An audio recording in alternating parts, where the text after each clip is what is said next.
Breaking చూస్తున్నాం. సంగారెడ్డి పాష మైలారంలోని సిగాచి ఇండస్ట్రీలో జరిగిన ఘోర విస్ఫోటనంలో మృతుల సంఖ్య పెరుగుతుంది. మంటల్లో చిక్కుకొని 42 మంది చనిపోయినట్లు కూడా అధికారులు తెలిపారు. మృతుల సంఖ్య 55కు పెరిగే అవకాశం ఉన్నట్లు తెలుస్తోంది. ఈ ఘోర ప్రమాదంలో మరో 35 మంది గాయపడ్డారు.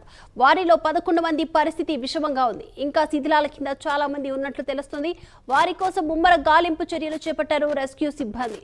పరిశ్రమలో ఎక్కువగా తమిళనాడు, బీహార్, జార్ఖండ్కు చెందిన వారు ఉన్నారు.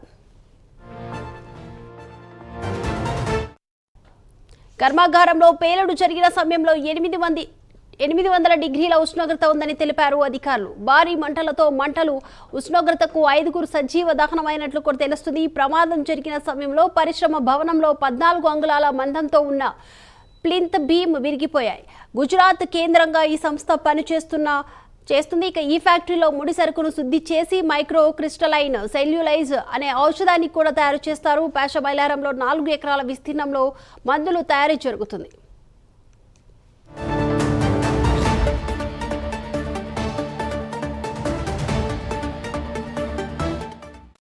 ఈ పరిశ్రమలో మొత్తం 4 బ్లాకులు ఉన్నాయి. ముడి సరుకును శుద్ధి చేసేందుకు స్పేర్ డ్రైయర్ను ఉపయోగించారు. ఆ సమయంలో పెద్ద శబ్దంతో బ్లాస్ట్ జరిగింది. అంతలోనే పై అంతస్తు మొత్తం కూలిపోయింది.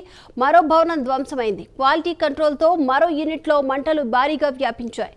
ఆ సమయంలో 147 మంది పరిసరాల్లో ఉన్నారు.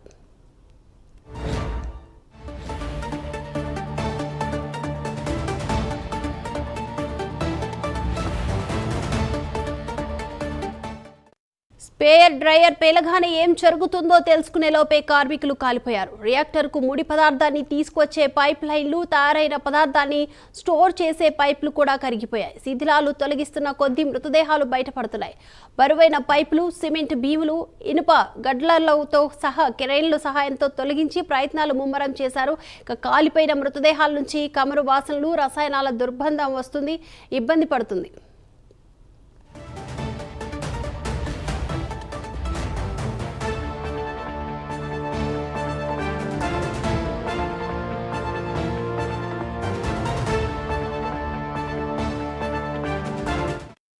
ఇక ఆచూకీ లభ్యం కాని వారి బంధువులు ఆర్తనాదాలు విన్నంటున్నాయి. తమ వారిని తమకు అప్పగించాలంటూ కూడా కార్మికులు, కుటుంబీకులు, బంధువులు కోరుతున్నారు. మరోవైపు మృతులకు, గాయపడిన వారికి ప్రభుత్వం అండగా ఉంటుందని సీఎం, మంత్రులు, అధికారులు వెల్లడించారు. ఆసుపత్రిలో చికిత్స పొందుతున్న వారిని పరామర్శించి వారికి ధైర్యం చెప్పారు. ఇక శిథిలాల కింద సహాయక చర్యలు ముమ్మరం చేశారు అధికారులు. ఎప్పటికప్పుడు కూలిపోయిన మంటలకు ఆహుతైన వస్తువులను తొలగిస్తూ మృతదేహాల కోసం గాలిస్తున్నారు.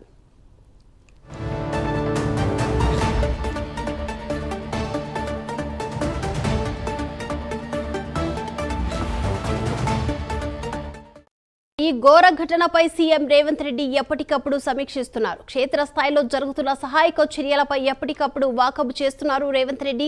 మంత్రులు వివేక్, దామోదర రాజ నరసింహను వివరాలు అడిగి తెలుసుకున్నారు. పేలుడు జరిగిన చోట సహాయక చర్యలపై డీజీపీ, సీఎస్తో సమీక్ష నిర్వహించారు. ప్రమాదంలో చిక్కుకున్న వారిని కాపాడాలని అధికారులను ఆదేశించారు. రెస్క్యూ ఆపరేషన్ నిరంతరాయంగా కొనసాగించాలని స్పష్టం చేశారు ఆయన. ఈ ప్రమాదం జరిగిన దానిపై పర్యవేక్షించేందుకు ప్రభుత్వం తరపున ఒక కమిటీని ఏర్పాట్లు చేశారు సీఎం. భవిష్యత్తులో ఇలాంటి ఘటనలు జరగకుండా చూడాలని కమిటీకి వెల్లడించారు.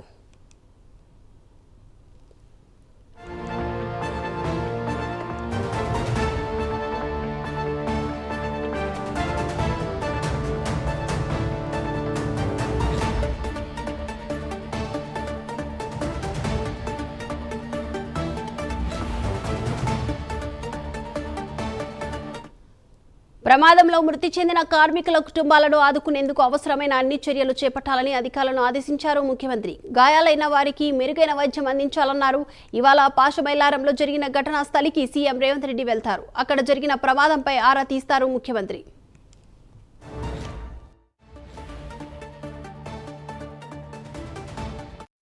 ఈ అంశానికి సంబంధించి ఓవరాల్ అప్డేట్స్ అందించడానికి మా ప్రతినిధి కుమార్ సిద్ధంగా ఉన్నారు. Kumar, thank you Deepika.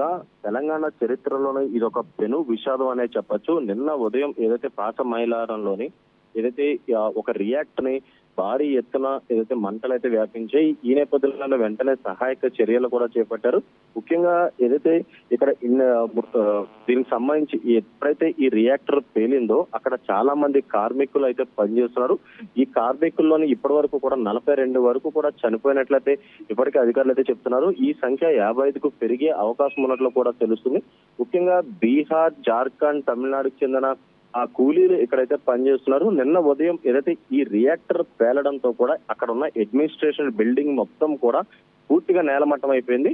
ముఖ్యంగా అందులో ఏదైతే ఈ పేలుడు సంభవించిన సమయంలోనే సుమారు 150 మంది అక్కడ ఉన్నట్లయితే తెలుస్తుంది. ఇప్పటి వరకు కూడా 42 వరకు కూడా చనిపోయినట్లయితే తెలుస్తుంది. అలాగే సుమారు 35 మంది వరకు కూడా క్షతగాత్రులు ఇక్కడ ఉన్న ఆసుపత్రిలో ప్రస్తుతం చికిత్స అయితే అందిస్తున్నారు. అందులో 7గురు పరిస్థితి ఇంకా విషమంగా ఉన్నట్లు కూడా వైద్యులు అయితే చెప్తున్నారు. ముఖ్యంగా ఈ సంఘటన జరిగిన వెంటనే కూడా ఇటు రాష్ట్ర ప్రభుత్వం స్పందించింది. రాష్ట్ర ప్రభుత్వం తరఫున ఇటు మంత్రి దామోదర్ రాజనరసింహ కూడా నిన్న మధ్యాహ్నం నుంచి కూడా ఇక్కడ ఉండి పూర్తిగా ఇక్కడ అంతా కూడా పర్యవేక్షిస్తున్నారు. అలాగే ఈ శిథిలాలను తొలగించే ప్రయత్నాలు అయితే ప్రస్తుతం అయితే చేస్తున్నారు. ఇక్కడ ఎన్డీఆర్ఎఫ్, ఎస్డీఆర్ఎఫ్, అలాగే హైడ్రా, అలాగే ఫైర్ అధికారులు అందరూ కూడా ఇక్కడికైతే చేరుకుని పూర్తి ఇక్కడ సహాయక చర్యలు అయితే చేపట్టారు. అలాగే సింగరేణికి సంబంధించిన టీం కూడా ఇక్కడికి వచ్చి సహాయక చర్యలు అయితే పాల్గొన్నారు. ముఖ్యంగా నిన్న ఏదైతే వర్షం వచ్చినా సరే నిన్న ఈవినింగ్ నుంచి కూడా ఇక్కడ ఈ పరిశ్రమ చుట్టూ కూడా భారీగా వర్షాలు అయితే పడి వర్షం పడినా సరే సహాయక చర్యలు ఆపకుండా పూర్తిగా ఇక్కడైతే సహాయక చర్యలు అయితే చేపడుతున్నారు. అలాగే మరొక పక్కన ఈ పాసమైలారం ప్రమాదంపై ప్రధాని నరేంద్ర మోడీ కూడా తీవ్ర సంతాపం వ్యక్తం చేశారు. బాధిత కుటుంబాలకు తక్షణమే సాయం కింద ఆర్థిక సాయం అయితే ప్రకటించారు. ఈ మేరకు సోషల్ మీడియా ఎక్స్ వేదికగా తెలుగు, ఇంగ్లీష్ లో ఆయన అయితే స్పందించారు. తెలంగాణ సంగారెడ్డిలో ఒక ఫ్యాక్టరీలో జరిగిన అగ్ని ప్రమాదంలో ప్రాణాలు కోల్పోయిన వారి పట్ల ఆవేదన అయితే వ్యక్తం చేశారు. తమ ప్రియమైన వారిని కోల్పోయిన వారికి సంతాపం అయితే తెలియపరిచారు. గాయపడ్డ వారు త్వరగా కోలుకోవాలంటూ కూడా ఆకాంక్షిస్తున్నానంటూ కూడా ఇటు నరేంద్ర మోడీ కూడా సోషల్ మీడియా ద్వారా స్పందించారు. ముఖ్యంగా మృతుల కుటుంబాలకు ప్రధానమంత్రి నేషనల్ రిలీఫ్ ఫండ్ అంటే PMNRF నుంచి తక్షణమే సాయంగా 2 లక్షలు, అలాగే గాయపడిన వారికి 50,000 ఎక్స్గ్రేషియా అందించాలంటూ కూడా ఆయన అయితే ప్రకటించినట్లయితే తెలుస్తుంది. ముఖ్యంగా ఈ ఘటన జరిగిన తర్వాత ఇటు రేవంత్ రెడ్డి కూడా నిన్నటి నుంచి కూడా ఇటు మంత్రులతో పూర్తిగా మాట్లాడుతూ కూడా ఇక్కడ జరిగిన సంఘటనపై పూర్తి వివరాలు అయితే అడిగి తెలుసుకుంటున్నారు. ఇక్కడ సిగాచి పరిశ్రమలో పేలుడికి ఇప్పటి వరకు కూడా 43 మంది గల్లంతో అలాగే శిథిలాలను తొలగించి గల్లంతైన వారి కోసం కూడా ప్రస్తుతం గాలింపు అయితే కొనసాగుతుందని చెప్పొచ్చు. ముఖ్యంగా ఈ గల్లంతైన వారిలో ఒడిశా, యూపీ, బీహార్ కార్మికులు ఎక్కువ ఉన్నట్లయితే ప్రస్తుతం తెలుస్తుంది. అలాగే తమ వాళ్ళ ఆచూకీ కోసం బాధితుల కుటుంబాలు అయితే ప్రస్తుతం ఆందోళన వ్యక్తం చేస్తున్నారు. ప్రమాదంలో ఇప్పటి వరకు కూడా సుమారు 42 వరకు చనిపోయినట్లయితే అలాగే తెలుస్తుంది. అలాగే మరొక పక్క ఈ పాసమైలారం సిగాచి కంపెనీ దగ్గర ప్రస్తుతం పోలీసులు కూడా భారీ బందోబస్తు కూడా ఏర్పాటు చేశారు. కొద్దిసేపటి క్రితమే మంత్రి వివేక్, అలాగే దామోదర్ నరసింహ, అలాగే డీజీపీ ప్రస్తుతం ప్రమాద స్థలాన్ని పరిశీలించారు. అలాగే మరొక పక్క మరి కాసేపట్లోనే ఈ ఘటనా స్థలికి అయితే సీఎం రేవంత్ రెడ్డి కూడా రానున్నారు. ఇక్కడికి వచ్చి ఇక్కడ జరిగిన సంఘటన మొత్తం కూడా పూర్తిగా పర్యవేక్షించే అవకాశం అయితే ఉంది. Right, thank you Kumar.